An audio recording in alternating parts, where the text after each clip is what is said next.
Es momento del análisis y comentario. Informativo Forever FM.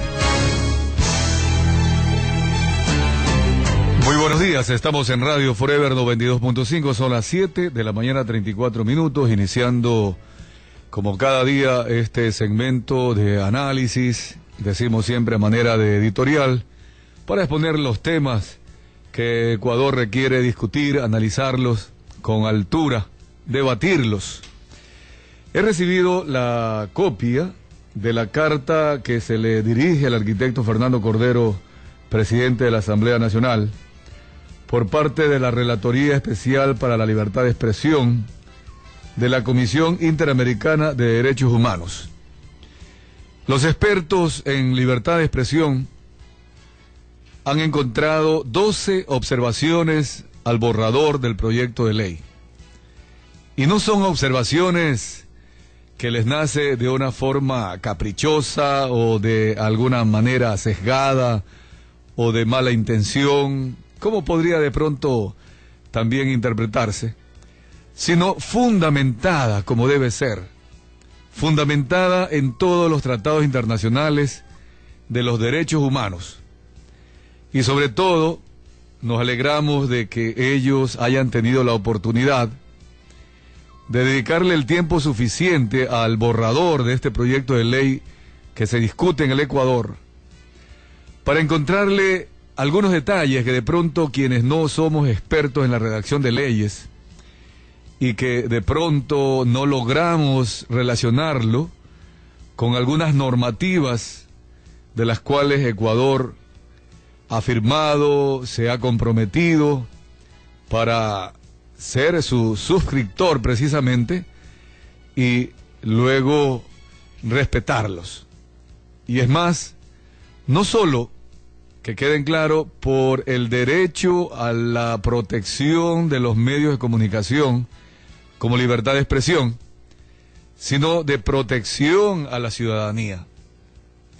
Es interesante leer las 18 páginas y encontrar allí el razonamiento que le hace llegar este organismo internacional, que sin bandera política, porque así como le hace observaciones a alguna dictadura o régimen totalitario, y se lo ha hecho de manera tradicional en la historia, de derecha o de izquierda, no importa, porque hoy día puede existir un gobierno de izquierda y mañana, en el futuro, puede existir un régimen de derecha, y no solo de una derecha conservadora, de centro derecha, sino de ultraderecha.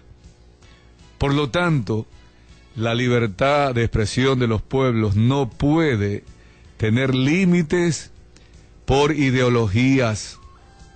Y es esto lo que en el Ecuador deberíamos discutirlo por lo menos, o algún día tener esa conciencia mayoritaria, colectivamente. La libertad de expresión no le pertenece sino al individuo que se une y forma una sociedad.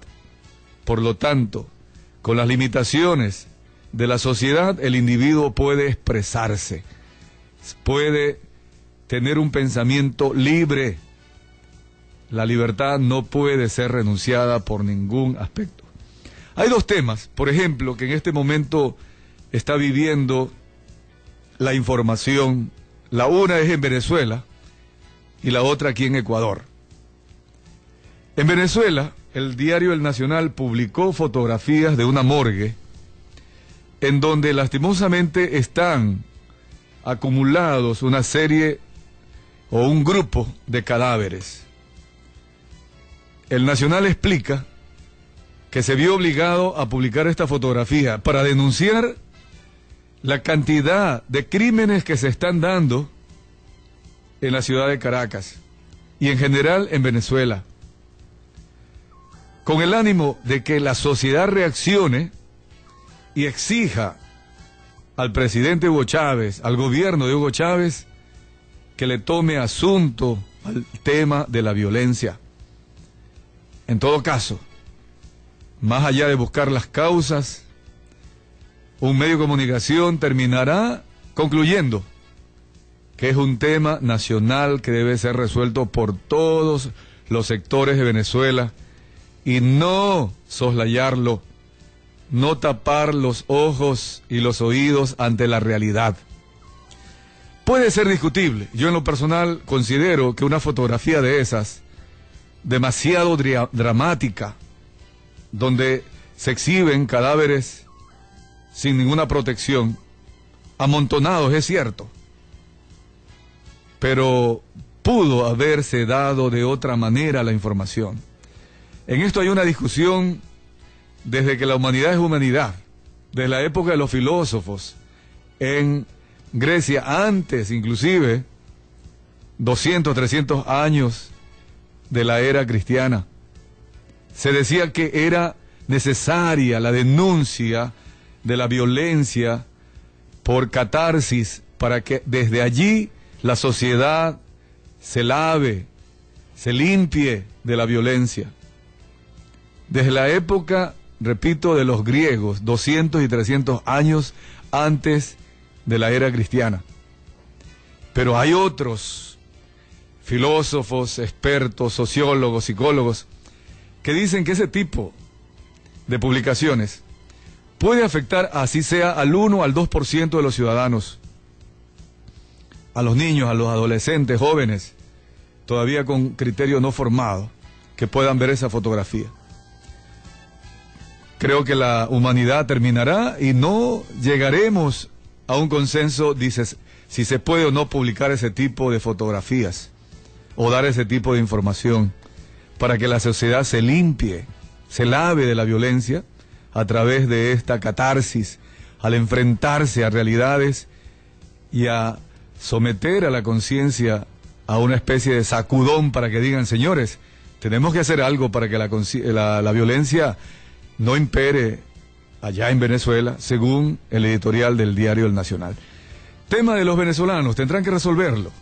Hugo Chávez ya tomó las medidas y está limitando o ya va a aplicar algunas observaciones o por allí hasta sanciones también a los medios de comunicación. Acá en el Ecuador, el día de ayer el diario El Universo publica que Petroamazonas ya llegó con técnicos al área de Tiputini, que el cronograma para obtener licencia, organigrama y la base de operaciones están definidos, que se está ya haciendo contactos con uno de los alcaldes de la zona cercana a este yacimiento, al bloque petrolero del Yasuní. Le da cabida a Wilson Pastor, como corresponde, al ministro de Recursos Naturales No Renovables, para que explique qué es lo que están haciendo. Wilson Pastor dice, estamos trabajando en el plan B por si acaso el plan A no resulte. Sería oportuno preguntarle al vicepresidente Lenín Moreno, el que con tanto entusiasmo está llevando ahora la iniciativa para no explotar este campo petrolero Yasuní, liderando el fideicomiso para que organismos internacionales, gobiernos extranjeros, financien la cantidad de dólares que el gobierno ecuatoriano necesita para no explotar este campo. Pero ¿por qué Petroamazonas ya está allí con sus técnicos?